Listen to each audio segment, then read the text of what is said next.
Not all of us can do great thing, but we can do a small thing with great love. Hello friends, welcome to our live learning sessions. आज हम जिसके बारे में बात करने के लिए ले जा रहे हैं, she is a Mother Teresa. हम ग्रेट पर्सन से हम क्या चीज सीख सकते हैं एंड हम लाइफ में इम्प्लीमेंट करके हम भी लाइफ में सक्सेस को अचीव कर सकते हैं. It's our motto and it's our intention. Mother Teresa से ऐसे क्या 5 बातें हैं जो हम लाइफ में सीख के इम्प्लीमेंट कर सकते हैं एंड हम भी आगे बढ़ सकते हैं एंड सक्सेस को अचीव कर सकते हैं. हमारा इस जर्नी चल रहा है, फाइनेंशियल फ्रीडम का जर्नी चल रहा है, सक्सेस अचीव करने का जर्नी चल रहा है. उसके लिए बताया जाता है अगर आपको सक्सेस अचीव करना है तो सक्सेस सिस्टम को फॉलो करो, अदरवाइज सक्सेस पीपल के साथ मिल जाओ, आपको आसानी से सक्सेस मिल जाएगा. सक्सेस पाना आसान है but will be follow the system about your life. So let's start for the today sessions with the life learning for the mother Teresa. Yes, अगर आप 100 आदमी को खाना नहीं खिला सकते तो एक आदमी को प्यार से खाना खिला दीजिए. ये कहना था मदर टेरेसा का. मदर टेरेसा 26 अगस्त 1910 को मैकेडोनिया में उनका जन्म हुआ था. उनका रियल नेम अंजेज बक्सायू है और उनके पिताजी एक साधारण व्यवसायिक थे और उनके माताजी एक हाउसवाइफ थे. जब वो 8 साल की उम्र के थे तभी उनके पिताजी का देहांत हो गया था. तभी से उनके माताजी ने ही उनको बढ़ाया. और जब वो 8 साल की उम्र के थे तभी उनको मिशनरी बुक पढ़ने में बहुत इंटरेस्ट था. वो हमेशा मिशनरी बुक पढ़ते थे. एक बार की बात है जब वो मिशनरी ऑफ बांग्लादेश कलकत्ता का मिशनरी बुक पढ़ाई करते थे. वो उससे बहुत ज़्यादा प्रभावित हो गए कि वो कलकत्ता आने के लिए वहीं से उनका कलकत्ता का जानने के बारे में उनका बढ़ने लगा. जब वो 12 साल की उम्र के थे तभी उनको लगा कि वो जीसस को अपना सेविका बना देंगे, जीसस वहाँ पे जाएंगे. 1929 में वो इंडिया आए. इंडिया का सिटीजनशिप लेके वो कलकत्ता में रहने लगे. कलकत्ता के एक स्कूल सेंट टेरेसा स्कूल में वो टीचर थे, पढ़ाने लगे. तभी से वो छोटे छोटे बच्चों को पढ़ाते थे, उनको बहुत ज़्यादा प्यार करते थे. कुछ दिन के बाद उनको वहाँ का प्रिंसिपल बना दिया गया. तभी से उनका नाम मदर टेरेसा रखा गया और सभी लोग उनको मदर टेरेसा का नाम से जानते हैं.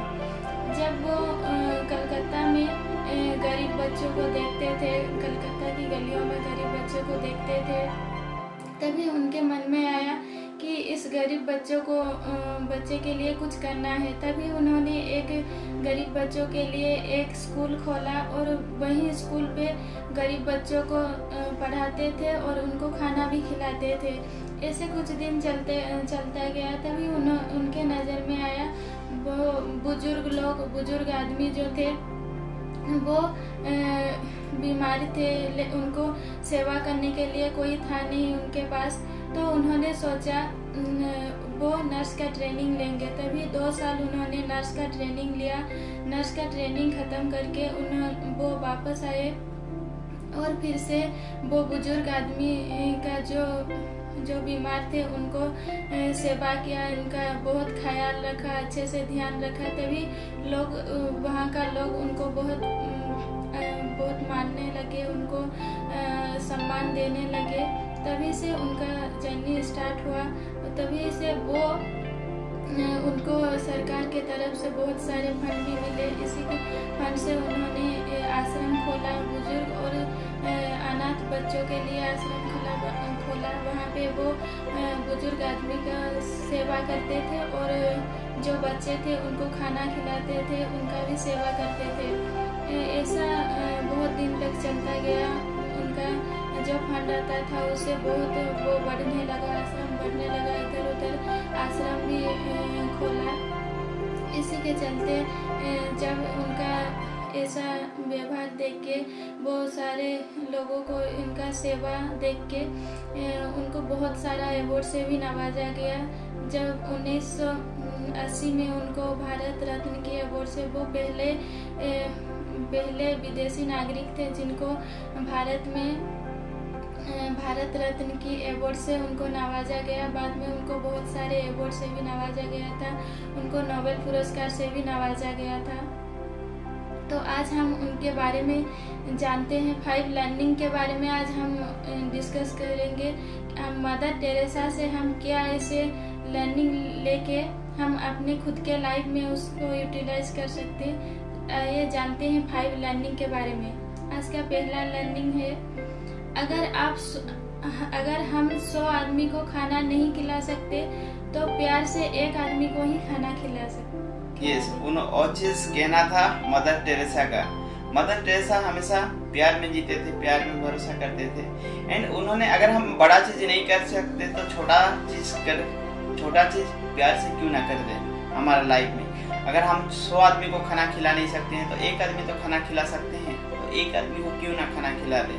और माइंडसेट था मदर टेरेसा का। एंड और चीज वो हमेशा बताते थे।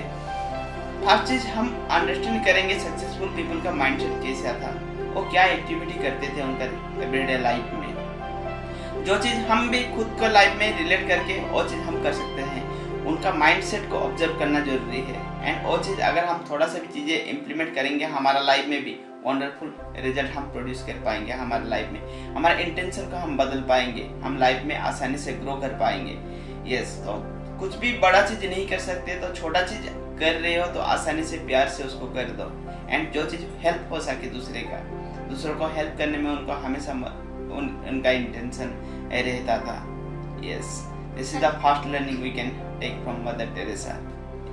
इसका सेकंड लर्निंग है, not all of us can do great things but we can do small thing with great love। yes, अगर हम बड़ा चीज नहीं कर सकते तो छोटा चीज प्यार से क्यों ना कर दे। ठीक है, मोस्ट ऑफ टाइम क्या होता है हमारा लाइफ में, कुछ भी एक्टिविटी हम करने के लिए जाते हैं, फर्स्ट ऑफ ऑल अगर खुद के लिए भी करते हैं तो लॉट ऑफ टाइम कंप्लेन करते हैं, एंजाइटी रहता है, डिप्रेशन रहता है। अगर हम सेम चीज कहने का बात है, अगर आप बड़ा चीज नहीं कर सकते हो तो छोटा चीज भी कर रहे हो तो उसको प्यार से क्यों ना करें। ठीक है, अगर आप खुद के लिए भी कर रहे हो एंड अदर पर्सन के लिए भी कर रहे हो तो हमेशा ग्रेटिट्यूड रखिए और प्रोसेस में। एंड कैसे दूसरे को मदद हो सके और प्रोसेस में, उसी के बारे में उनका हमेशा थॉट्स रहता था। तो दैट इज द थिंग्स, बड़ा नहीं कर सकते तो छोटा से छोटा ही कर दे, बट उसके साथ प्यार के साथ कर दे। यस, तीसरा लर्निंग है, ए life not life for other is not a life. Yes, अगर हमारा लाइफ दूसरे के लिए नहीं है तो उसको लाइफ नहीं कहा जाता है। अगर हम ओनली लिविंग ऑफ लाइफ कर रहे हैं, खुद के लिए कर रहे हैं, उसको जीना नहीं कहा जाता है। अगर हमको लाइफ में ग्रो करना है तो it will be help to others, दूसरों को भी हम कैसे मदद कर पाए उसी के बारे में वो सोचने के लिए और सोच के साथ वो बता रहे हैं। अगर हम दूसरे के लाइफ में कुछ भी वैल्यू ऐड कर सकते हैं, ठीक है, हमारा इंटेंशन सही होना चाहिए। एंड अगर आप खुद के लाइफ में लिविंग ऑफ लाइफ ओनली कर रहे हैं, ओनली आप जी रहे हैं, ठीक है, उसमें आप वंडर नहीं कर सकते हैं, कुछ आप बड़ा नहीं कर सकते हैं। अगर आप ऐसा ही छोटा ही कर दें, but it be you must do for the others, कुछ तो ऐसा दूसरे के लिए इंटेंशन रख के भी वो करना जरूरी है। And this is all the success systems का एक पार्ट होता है। यस, आज का फोर्थ लर्निंग है, good does not require us to succeed, he only require us that you to try। yes, God does not require us to succeed। भगवान हमसे succeed नहीं मांगते हैं, ठीक है, उन्होंने मांगते हैं आप कुछ कर दो, इट विल बी एक्टिविटी। क्योंकि सक्सेस, फेलियर और सारा चीज हमारे हाथ में नहीं होता है, ना आपके हाथ में होता है ना और किसी का हाथ में होता है। रिजल्ट किसी का हाथ में भी नहीं होता है, बट एक्टिविटी करना हमारे हाथ में होता है। वो एक्टिविटी को हम आसान वे में कैसे कर पाए, एंड उसे हम try until will be not achieve the things, तब तक ट्राई करना है। ट्राई करना हमारे हाथ में है एंड रिजल्ट को पाना हमारे हाथ में नहीं होता है। तो रिजल्ट को एक्सेप्ट करना है एंड तब तक ट्राई करते रहना है जब तक चीज़ों को अचीव नहीं कर लेते हैं। और सक्सेस का सिंबल होता है, सक्सेसफुल पीपल का वही निशानी होता है, और तब तक करते हैं चीज़ों को जब तक चीज़ों को अचीव नहीं कर लेते हैं उनका लाइफ में। सेम चीज उन्होंने बताया है, ठीक है। God it will B does not require, God require नहीं चाहते हैं कि आप सक्सीड हो जाओ, कि सक्सीड को अचीव कर लो, बट आप ट्राई तो कर सकते हो, ठीक है। It is the things, yes. आज का फिफ्थ लर्निंग है, if you are humble nothing will touch you, neither praise nor disgrace, because you know what you are. Yes, अगर आप सक्सेस का जर्नी में आप जर्नी करना चाहते हैं, आप कुछ बड़ा चीज अचीव करना चाहते हैं, तो हमेशा खुद के साथ हम्बल रहना बहुत जरूरी है। जब तक आप खुद के साथ हम्बल नहीं रहेंगे, आप कितना भी बड़ा चीज अचीव कर ही लेंगे तो वो चीज में आप सस्टेन नहीं रह पाएंगे, एंड वो चीज में आप कंसिस्टेंसी नहीं रह पाएंगे। उसके लिए honesty, discipline, it will be humble, और सारा चीज सक्सेसफुल पीपल का निशानी होता है, क्योंकि सक्सेस को अचीव करना आपके स्किल के ऊपर डिपेंडेंट होता है, बट सक्सेस में टिके रहना आपका character, it will B humbleness, honesty और सारे चीज के ऊपर डिपेंडेंट रहता है। अगर आप हम्बल रहेंगे लाइफ में तो आप खुद को पता कर पाएंगे, जब आप खुद को जान पाएंगे तभी आप खुद को हम्बल कर पाएंगे। एंड हमेशा लाइफ में हम्बल रहना, दूसरों को मदद का माइंडसेट में रहना, and always do the right things in your life. अब हमेशा हम्बल का थॉट्स माइंड में आएगा and you will be do wonder in your life. These are the छोटा चीजें हैं, अगर हम लाइफ में फोकस करेंगे तो आसानी से हम रिजल्ट को प्रोड्यूस कर पाएंगे, एंड लाइफ में आसानी से हम ग्रो कर पाएंगे। These are the 5 learning we learn from the Mother Teresa, and we'll be implement all these learnings in our life, and it will be get a great success in our life. So these are the things for the today's discussion, and आज हम कुछ secret बात आपके साथ share करने वाले हैं। We will be going to start और करियर काउंसलिंग कोचिंग, क्योंकि हम लाइफ में एजुकेशन के बारे में तो हमको पता है, एजुकेशन तो हम लेते हैं, बट फाइनेंशियल एजुकेशन हमको बताया नहीं जाता है। हमारे एजुकेशन सिस्टम में फाइनेंशियल एजुकेशन बताया नहीं जाता है। तो करियर काउंसलिंग हम शुरू करने के लिए जा रहे हैं, जिसमें हमारा मेन मकसद रहेगा हम लाइफ में फाइनेंशियल फ्रीडम को कैसे अचीव कर पाए, and that things will be going to conduct with 5 October. It will be through the online systems, and और चीज इनिशियल मूवमेंट में आपको लिए, if you are interested totally will be get free and you can enroll. You'll be go to the link below link and you'll be click the links and it will be enroll this career counseling coaching। अगर आप आना चाहते हैं तो आप उससे join कर सकते हैं, उससे आपको लर्निंग मिल पाएगा, आप लाइफ में फाइनेंशियल फ्रीडम कैसे अचीव कर सकते हैं। आप जो भी एक्टिविटी कर रहे हैं उसके साथ आ सकते हैं, और पार्ट टाइम में उसको लर्निंग ले सकते हैं। आप स्टूडेंट है, आप जॉब कर रहे हैं, आप कुछ भी कर रहे हैं, you must join with us and you'll be get a great lesson about in your life, जो चीज आपको मदद करेगा लाइफ में फाइनेंशियल फ्रीडम को अचीव करने में। So thank you to everyone and love and respect to everyone. Yes, thank you to everyone, love and respect to everyone. Thank you.